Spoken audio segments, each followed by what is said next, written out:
It's what we've been waiting for. Sinner and Alcaraz playing in a major final for the first time. Alcaraz has won the last 4 matches, including the final in Rome less than a month ago.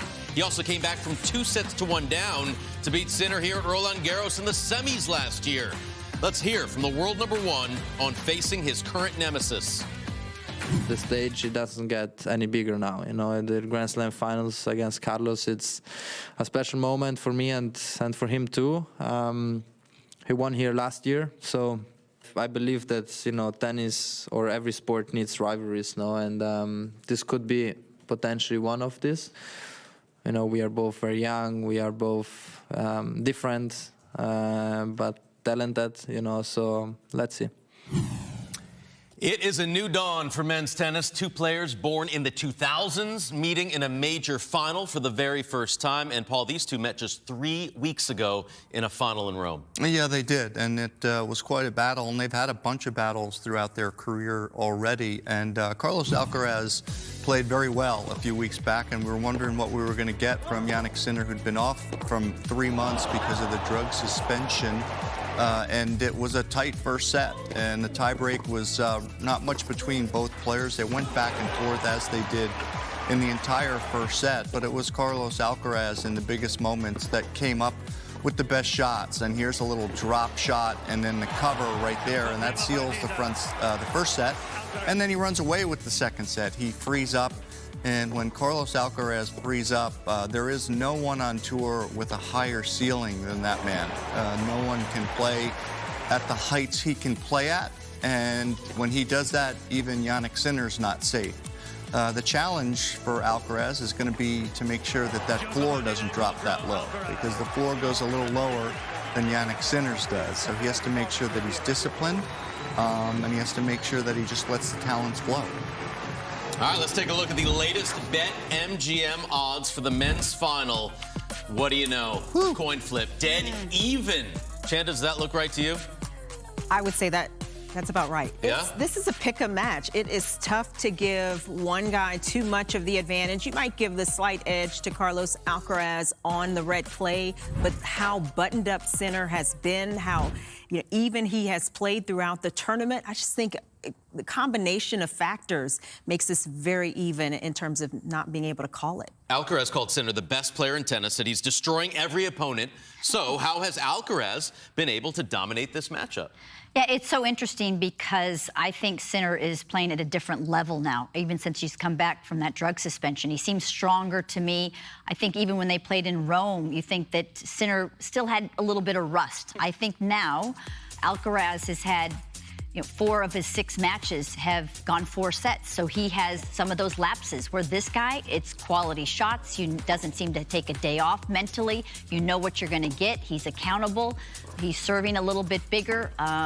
Every single shot that he hits is so measured. With Alcaraz, as Paul said, the best ball striker out there, a shot maker, I mean, electric, but you don't know exactly on a certain day what he's going to play like. Can he play that type of set for 3 sets against Jannik Sinner, who is going to challenge you in and out of the corners, high balls, angle balls? Although Carlos does have more variety, he can come to the net easier. He's much better up there. He's got the better slices, the better drop shot. That's why it makes it 50-50. But it makes it so exciting because I have no idea. I don't know which Alcaraz. It's more like which Alcaraz is going to come up. Let me tag this with a little analogy. Okay, this is what I think. I honestly believe that Sabalenka and Alcaraz are similar in their ceilings are so high. The difference is when Alcaraz makes really bad decisions and things don't go that well, he generally maintains that relentless optimism. He generally continues to have fun and find ways around it. Sabalenka doesn't. She gets frustrated, she goes away, she gets tied up in knots. And so when Alcaraz loses a set 6-2, I actually don't worry. And he may lose a set 6-2. The only time I worry with Alcaraz is if he gets down on himself emotionally. So he can get away with the fluctuations because of his personality makeup, and Sabalenka cannot. But there's similarities, I think, because they both sometimes do questionable things because they're so talented. When I think about breaking down this match and comparing it, I think about Coach's Corner. I've been watching a lot of Coach's Corner this week, and I feel like I could maybe channel a little bit of it. But you think about Jannik Sinner, I give him the advantage on the serve department. He serves big. He can get free points. He very rarely has poor service games.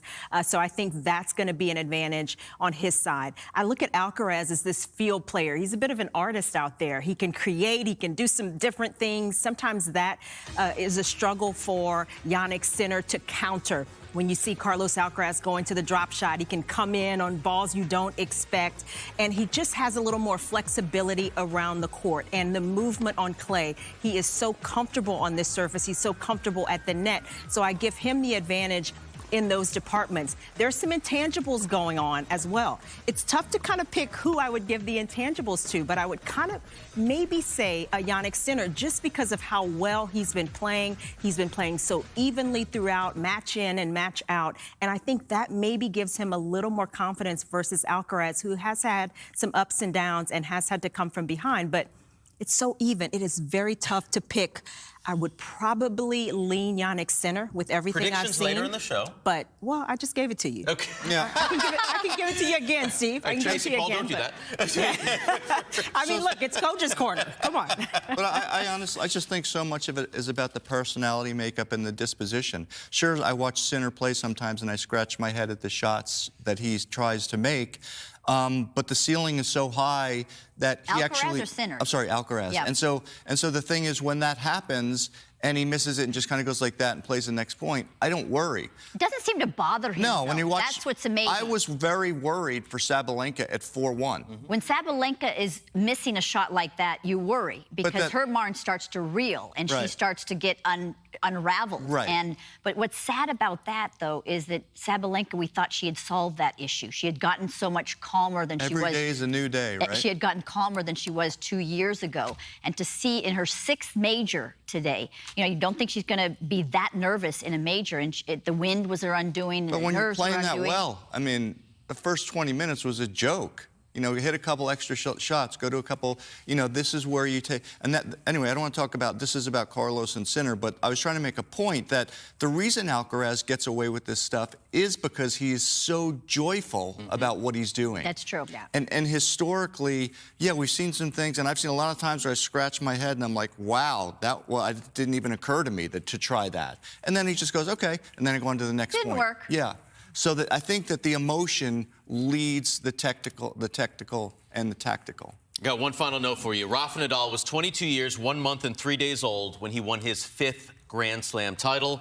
Carlos going to be 22 years, 1 month, and 3 days old on Sunday.